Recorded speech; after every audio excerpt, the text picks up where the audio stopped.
Futures trading involves risk and is not suitable for all investors. Content provided in this segment is meant for educational purposes and is not a solicitation to buy or sell commodities. Hello and welcome to another edition of the Grain Feed, brought to you by EverAg. This is your weekly news feed for all things grain and all things feed. Each week we bring you updates on the markets with unique perspectives from an amazing team of analysts with the intention of helping dairy and livestock producers manage their risk. I'm your host, Jim Matthews, reporting from the Chicago office on a slightly warmer spring morning in what has been a slightly cooler and wetter week here in the Midwest. Joining me today, as always, from Texas, Director of Feed Procurement, Mr. Jake Kingsley, and returning to the Grain Feed from Madison, Wisconsin, dairy broker and agent, Miss Katie Burgess. Team, how are we today? Doing good, Jim. Doing all right this morning, Jim. Catching a little rain down here. Jake, you getting rain in Texas?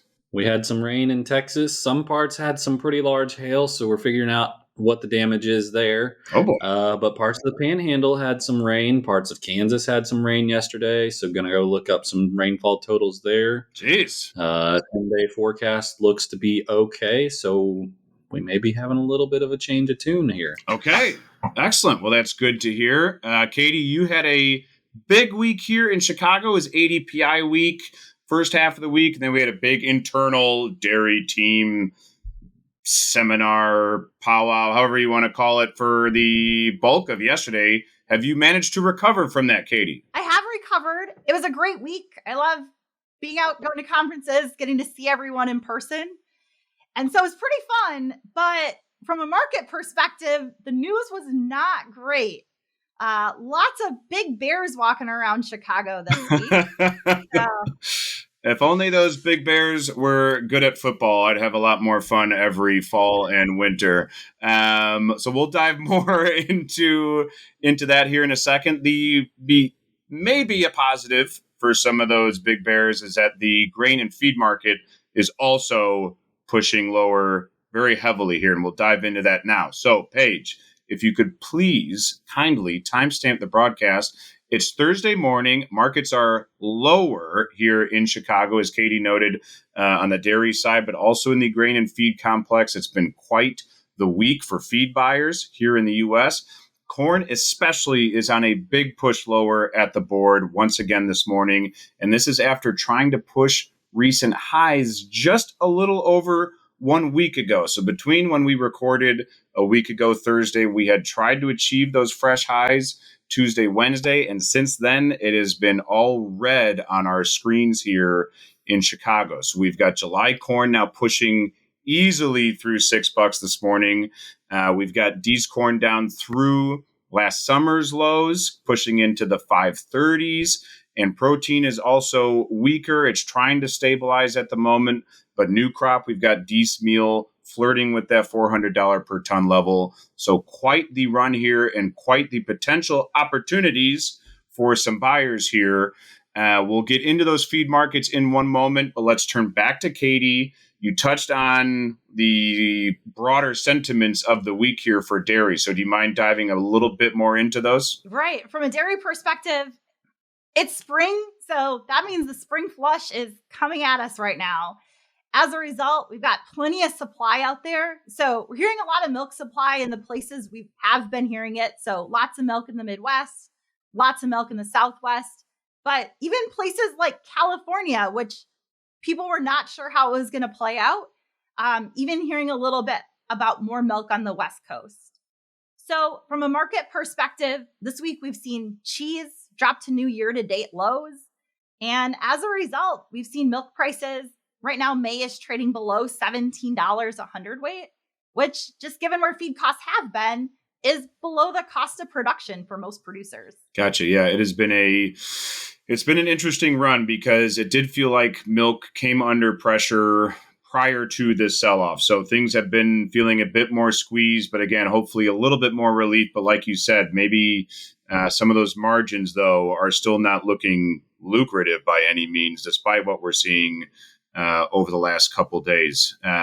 Katie, just to ask, between all the commercials and co-ops you represent versus producers, any differences between the two? Because you had meetings essentially on both sides throughout this week in terms of maybe just how bearish we feel, or is it kind of maybe everyone's on one side of the boat, so perhaps this thing has to tip the other way? Is there any different dialogues between those two sides? I'd say you're right. It seems like right now everyone's on kind of one side of the boat, feeling like there's plenty of supply out there. But I would say that the industry generally kind of knows that when you get these really bearish positions, there's a lot of supply, the prices are low. So generally this tends to incentivize some demand. So even here just now in the past 24, 48 hours, starting to hear a little bit more about, oh, maybe we can book some export sales now that we're down here. So I think the view is, hey, there's plenty of milk as we make our way here for the next 6-8 weeks. But there is some optimism that prices will recover as we make our way into the back half of the year. Understood. Okay. Well, thank you for that, Katie. Jake, let's turn to you. I know you have a very busy morning here getting a lot of pricing done for folks, so we'll keep yours brief if we can. But lots happening in the grain and feed markets with lots of opportunities for folks stepping in. So what are you seeing here this morning? Yep, I think you said it earlier, Jim. Pretty big meltdown in futures here over the last week or so now. And we've had quite a few folks getting some of their old crop feed priced out here towards some of the lows, and now looking at getting the tail end of their old crop maybe knocked out while we create some new lows here this week. We've been keeping a pretty close eye on basis. Old crop's been fairly stagnant as it has been here for a while. So not a whole lot of excitement there, just taking advantage of the move in futures. But new crop basis is starting to get a little bit interesting, particularly in protein and canola specifically. That market feels soft. I think we're seeing in parts of Texas and even California and a lot of the western U.S. anyway, some values that we saw just very briefly last year and were the lows for basis numbers last year. And in the Texas Panhandle, we're seeing some canola numbers that I don't think we have seen since 2 years, since before the big Canadian drought devastated that crop in 2021.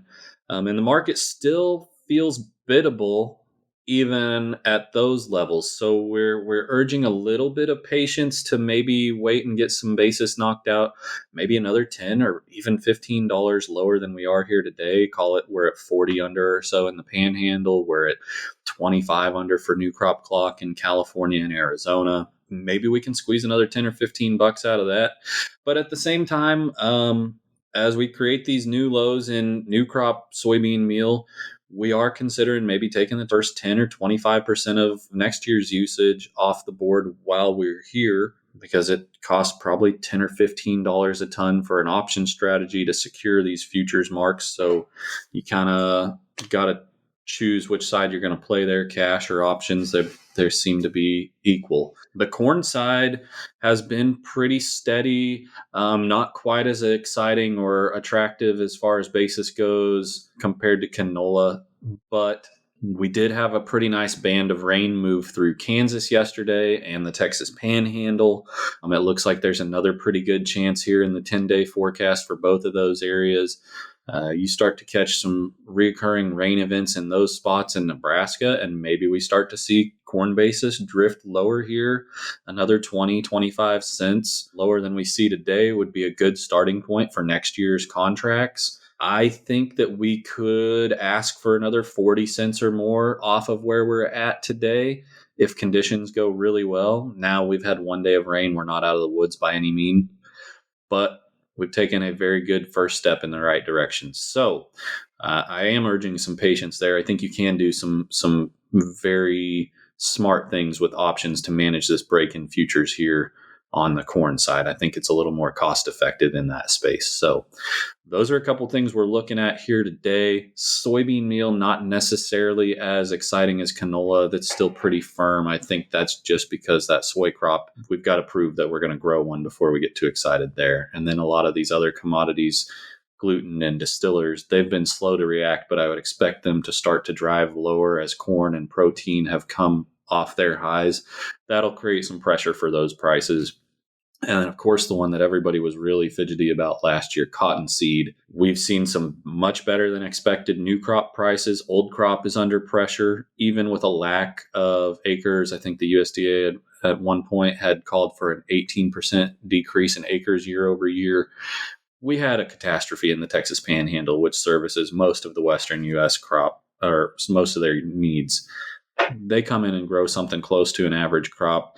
That 18% that we lose over in the Southeast will have somewhat of a metered effect on most of the western U.S. So we're seeing some opportunity. I think we've got to take advantage of this week's break, but some patience as well. Don't need to pull the trigger on all of our needs, but certainly take advantage of a little bit here. Good deal. Thank you, Jake. Yeah, like you said, it's no need to step in and do everything right here. And you've been encouraging patience on both sides of the market, corn and protein. The market is now rewarding us at this point for that patience. So good to step in with something here, some sort of layer, whether, like you said, Jake, that is utilizing the exchange or stepping into some physical purchases, depending on where you are in the U.S. And hopefully maybe these rains that you are seeing in your part of the world will ultimately relieve basis and make basis a bit more exciting. So that all being said, I know it's been a hectic little week here for all of us here at EverAg.